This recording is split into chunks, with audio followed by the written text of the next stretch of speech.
Good evening all. आज का जो सब्जेक्ट है वो 2019 में अमेंडमेंट क्या हुई थी कोऑपरेटिव हाउसिंग सोसाइटी में, स्पेशल फॉर महाराष्ट्र, उसके लिए है। We had first lecture of the bylaws of the जो कोऑपरेटिव हाउसिंग सोसाइटी है। It was a very good response and this motivated us for the second session of the same bylaws but with some amendments which we can आज Israni sir वो पूरा knowledge impart करेंगे and we all will be benefited. Now I am requesting Amit Israni sir who is an expert in this to start the subject for today, and over to you, Amit sir. Good evening, madam. Good evening, all. Good evening. Now, I will take the lecture from a different point of view. There has been many amendments in the Cooperative Society Act since 2013. We have had amendments, we have had ordinances, and then we have had Amendment Act 2019. The biggest problem that happens is when people look at the bylaws, they find that bylaws are talking about the same subject in a different manner, but the act which has been amended speaks of the same subject in a different manner. And in order to remove this confusion, we have to understand one or two things. Bylaws are an agreement between the flat owners in a particular society, and they are applicable to them. And the act is applicable to the whole of the country and the whole of the world when they are dealing with a particular society or any other society. If there is a bylaw which states certain things and the act is changed, we don't have to amend the bylaw compulsorily. The act is superior, the rules are superior, so they supersede the bylaws. So even though the bylaws may state certain things, it is the act which supersedes, and the act has to be followed, and at that time the bylaws have to be read together with the act. Now there's a section in the act which is 154b2, which is the new chapter which has come in the 2019 amendment, where certain definitions have been given. Now these definitions have got something different from the bylaws. So that is why it is important that we look at some of these definitions, which I will take you through today, and show you the difference between the bylaws and the same subject in the act, and what is in the act will supersede and has to be followed. The first item which we find in the new act is the word allotee. In the bylaws, the word allotee does not appear, and therefore we have this problem about who is an allotee. When the builder sells you a flat, you are an allotee. But when you join the society, you become a member. So the word allotee has been brought into the Cooperative Society Act for the first time. And the definition is also given, which is in sync with RERA. So now the definition of allotee in RERA and the allotee in the Cooperative Society Act is similar. So they are matching. So there is no confusion in the words allotee. When somebody buys a flat from the builder and you are not a member, you are an allotee. And then when you become a member, you convert from allotee to member. So this is the first change that has come in.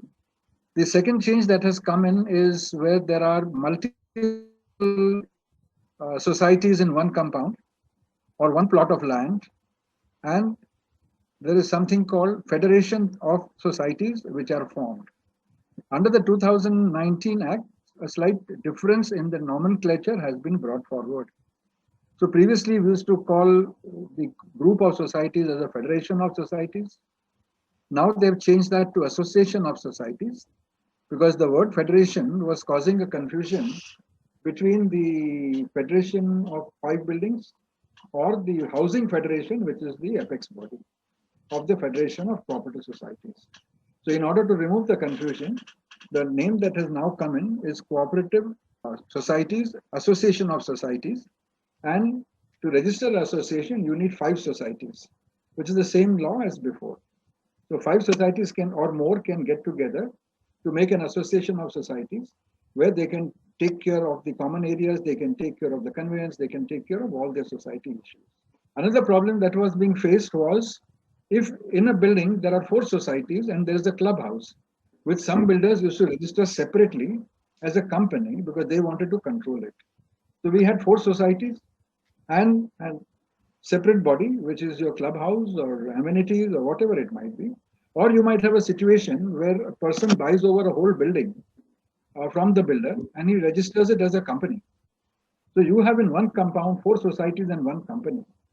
Or you may have in a compound where you have one society and a company, because you can register the building as a company as well.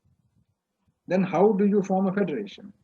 So to resolve that problem, the amendment brought about an item called Cooperative Housing Association. Now, this is an association of housing societies and other legal bodies.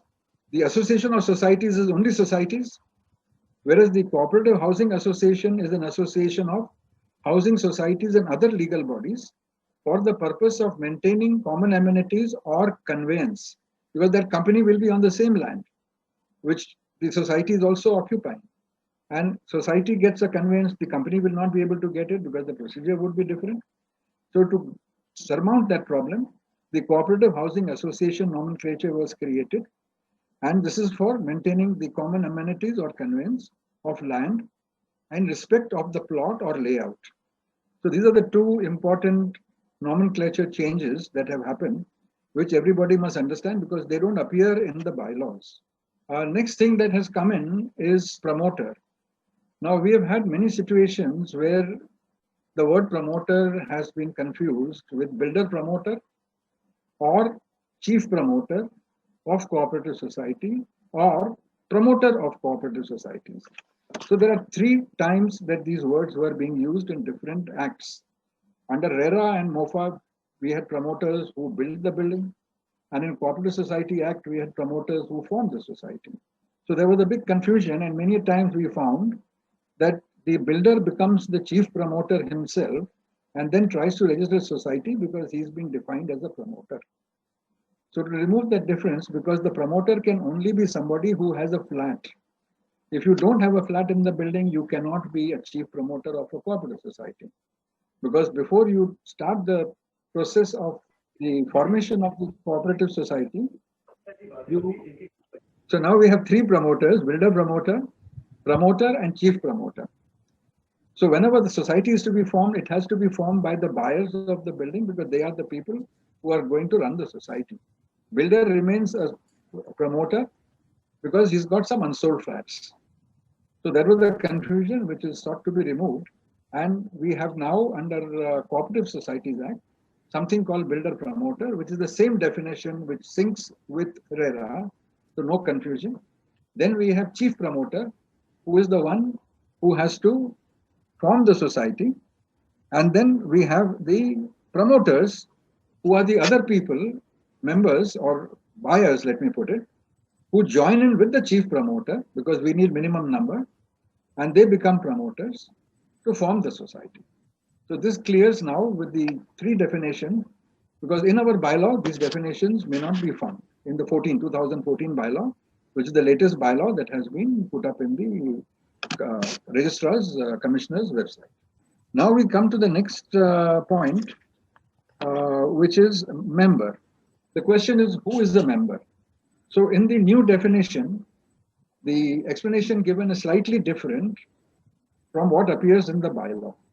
In the definition in the Act, it says member means a person joining in an application for registering a housing society.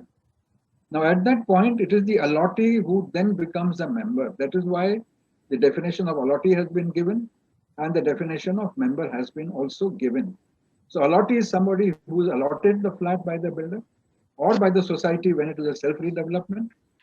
And then we have members is a person joining in an application for registering a housing society, which is subsequently registered, or now there is a second type of member as well, which everybody is aware of, or a person duly admitted to a member of a society after its registration and includes associate, joint, or provisional members.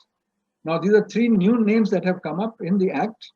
They don't appear in the bylaws. So there is a confusion that when you go to the bylaws, it defines associate member as somebody who has an interest in the property. Whereas in the Amendment Act of 2009, it says that anyone who joins after registration and includes an associate, joint, or provisional member, which means the associate member need not be having an interest in the property. So this is a very, very major difference that has happened between the Act and the bylaws. And bylaws have to be read together with the Act. And one more issue that I want to clarify is every society has a separate bylaw.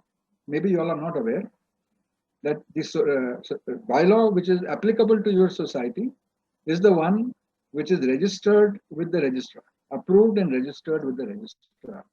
So if somebody has registered the 2009 bylaw, somebody has registered the 2061 bylaw, or 1961 bylaw, sorry, somebody has registered the 2014 bylaw, somebody has registered the 2006 bylaws, then all the bylaws would stand amended by an operation of law by virtue of the amendment in the Act, and the Act will supersede all such clauses which are not synchronized with the Act.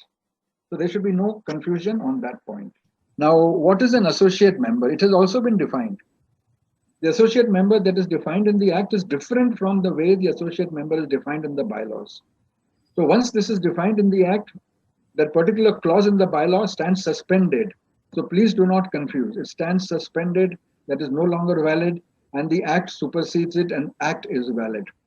The Act says that an associate is a husband. Now, very, very important to hear this because it is otherwise going to cause some confusion. Associate is a husband, wife, father, mother, brother, sister, daughter, son-in-law. Now, son-in-law is a new addition. Previously, we used to have only daughter-in-law or unmarried daughter or unmarried sister. That has now been changed to, I repeat, husband, wife, father, mother, brother, sister, daughter, son-in-law, daughter-in-law, nephew, niece, and a person duly admitted to the membership of the housing society on a written recommendation of the member to exercise his rights and duties with his written prior consent and whose name does not stand in the share certificate. That means even if your name does not stand in the share certificate and the share certificate has the name of the lady who is the wife, the husband can become an associate member. The father can become an associate member, but the father-in-law cannot become. So it says husband, wife, father, mother. Does not include father-in-law, mother-in-law, which means if the couple is living in a flat and the son is buying the flat in his name, then his father can be. But other way around, if the wife is buying the name in the flat, then the father-in-law is not going to be an associate member. So she can make her father an associate member, but cannot make the husband's father, although she's staying in the flat where the father of the husband is also staying. So this is something which one must understand. So I'll read again. Associate includes husband, wife, father, mother, brother, sister, daughter, son-in-law, daughter-in-law, nephew, niece, a person duly admitted to membership of the housing society on written recommendation, which means these persons, these relations have to get a NOC from the member in a particular format, which is called a written recommendation, and the rights and duties with prior consent, and the name of these persons need not stand on the share certificate, which means they don't get ownership rights. It is more like a power of attorney, semi-power of attorney, which gives the right to the associate member to stand for election, to attend general body meeting, to correspond with society, and so on. Then we have the next one, which is joint member. Now, joint member and associate member have been distinguished. Previously, it was one associate member. Now, the new concept is joint member. Joint member is a person joining in an application for registration of housing society jointly and who holds shares, rights, and title of interest, but whose name does not stand first The person whose name stands first becomes the member, first member, and then all the other persons who are joint in the agreement of purchase would then become joint members. Distinction between associate member and joint members. So if you have a right and title, you are a joint member, and you can have the order in which you want, which is the discretion of the owners. They can decide who should be first, who should be second, who should be third. The first person has to be ready to pay the maintenance because the first one undertakes that I shall be responsible to pay the maintenance. That takes care of the membership part of it. The third one, which is there, the associate joint, is provisional member. Now, provisional member is a new concept which has been introduced in the Act, does not appear in the bylaws. So, in the bylaws, they have got two bylaws which talk about how to transfer membership if the member dies by making a nomination or by not making a nomination. There is a process. The process has been clearly defined. And also, it says that if there is a nomination, then the name of the nominee should be put on the share certificate. It's very clear even in the old bylaws. But in spite of that, there were problems. In spite of that, the society used to create issues. So now the amendment has come in the definition, which says provisional member. A provisional member is admitted temporarily after the death of a member on the basis of a nomination till admission of legal heir or heirs as member of society. That means even if there's a dispute, if there is any disagreement, anything is there, society does not have to wait. If the name is there on the nomination, automatically by law, by an act of law, because now this becomes the part of the law, not only the bylaw, not the rules, but the main act, that provisional member is admitted temporarily after death of the member on the basis of the nomination. So if your nomination is there, then automatically by operation of law, you are entitled to have your name. You have to just put your application, show them this provision that this is the new act, and then please make me the member, and society has to make. If not, then of course you have to go to registrar for issuing directions that society is not following the act. And registrar will issue a direction. So it reduces the burden on the children or whoever is the nominee of going through a whole process of hearing. So that is where the distinction has come in. Now there is something which is called deemed member. Many people call up and ask, what is a deemed member? In law, there is nothing called deemed member. There is no such thing called deemed member. He is either a member or not a member. And if you are a member, you are either a member or a joint member or a provisional member. There is no fourth designation of a member. The word deemed member has come by a misread of section 22. Section 22 says that if you have made an application, no, nomination does not override the succession. I read before, is changed on nomination till admission of the legal heir as a member of the society. So the family will sort out as per succession who are the legal heirs, and then by virtue of that order, the society will convert the name to the name of the legal heir as appointed by an authority. I was now talking about the deemed member. There's a confusion and people say, you can't be a deemed member, you are a deemed member. The section 22 is very, very clear. It says that if you have applied for membership and the society does not give you any response within 90 days or 3 months, you are deemed to be admitted as a member, not that you are deemed to be a member. So the word admitted has been entered and added in the Act. So anyone who has made an application and he has filled the forms and he has paid the fee for the transfer and the shares and files the application with the society, and society does not respond within 90 days, he is deemed to be admitted, not the other way around, that he is admitted as a deemed member. So he is not a deemed member. He is a full-fledged member. And the Act further says that in case of difficulty, the registrar's opinion is final, which means that whoever has the difficulty should approach the registrar. So if society has a difficulty, society should go to the registrar and not put the burden on the member, because society has defaulted in answering, giving the response within 90 days. So they should go to registrar and say that please clarify whether so and so person is to be admitted or not. Registrar will take a hearing, call both the parties, and then pass the order. In the alternate, the person who is affected, that is the member who has applied, but society refuses to give him the share transfer, or refuses to put him on the election list, or refuses to put him in the form J and I register, also is the one who needs a clarification. So he will file an application to the registrar under 22 to issue a declaration that I am a member. So their declaration will come as against section 23, which deals with an appeal for membership. So there are distinctions. Now we come down after having done the membership, we now come down to the other issues. What happens if a member does not pay his money? Because there was a 2002 circular issued by the ministry which says if you are a defaulter, you can't complain.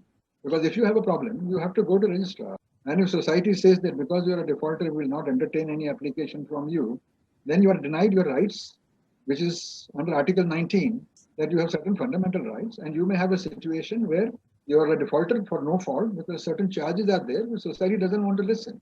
And then the law says that if you have a problem on the billing, go to cooperative court, which many societies may do just to send you to court, and a member cannot afford it, so it remains a problem. So now the definition of defaulter has come a bit clearer, which says that a flat owner or an occupier, which means that even if you have a tenant occupying or you have somebody else occupying who has not yet been given a membership and that membership is still being going front and back like a ping pong, and who fails to pay the dues of the society within 3 months from the date of the service of the bill or the notice or due date of payment. Now we've got 3 headings there under defaulter. And we have got the first definition, which is defaulter, is a flat owner or occupier. Here we have a problem. We have many societies where the flat owner is not even a member of the society. So that has to be treated very carefully. That if a society member, a person who bought a flat, never became a member. That means if a building has got 200 flats and 99 has filled the forms, the 100th person hasn't filled the form of becoming a member, his name does not appear in the INJ register, his name does not appear in any of the documents, technically is not a member. But then there is another law which says that once a society is registered, the first meeting under 45 days has to be held to induct everybody as a member. So if the society does not induct, the fault remains with the then managing committee who did not induct everybody or inform the registrar. Because you can't have a building with 200 flats, 199 society members and 1 non-member. So this area also is something which is a huge problem. And the societies... Many days it was. So I may come back. And the flat owner or occupier. So if today the father dies, the son takes over, society has not transferred, he can still be sued under the section for collecting the society dues as an occupier. So that clarification is there in the Act. Now we come down to what is the actual date, because when you give 3 options, that it should be within 3 months from the date of service of bill or notice or due date of payment, you may have societies which put different due dates. So whatever the due date, 90 days thereafter you become. So if the society is charging you annual payment and gives you a due date for 6 months, because there are some societies who give you one bill and say you can pay mid-month, mid-year. That means you will then become a defaulter if you don't pay 90 days after the 6th month. Sometimes you get quarterly bill, sometimes you get monthly bill. Now, very important that if you don't pay, you have to be issued a notice. So if you get a bill and 90 days you have not paid, before you become a defaulter, a notice has to be issued. So once the notice is issued, then 90 days from the date of the notice. Or the due date of the payment, if you don't pay, the notice is issued 90 days after that. So that clarification is there in the Act, but not in the bylaw. The next definition that is there, which is different from the bylaw, is the word officer. Now we've got a word officer that has come in, which means any person. Now I've been using the word person throughout my talk, and I've not seen a single question coming in, what is the definition of person? So after I finish this, I will also explain to you what is a person, because there are changes in the definition of person as well. Officer means person elected or appointed by the society. Elected or appointed. Because you may have a situation where society may appoint somebody, like a manager, who is also an officer.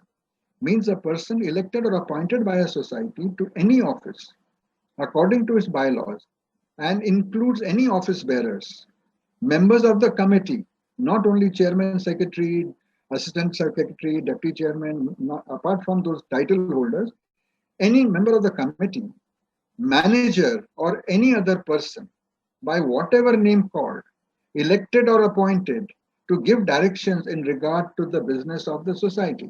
So when you go to the society and you give it to a manager and he accepts your letter and gives you a direction, he is also an officer. The reason for the word officer that has come because section 148 and 147 deal with offenses. So previously the managers were not covered. Now, or it was covered but not very clearly covered.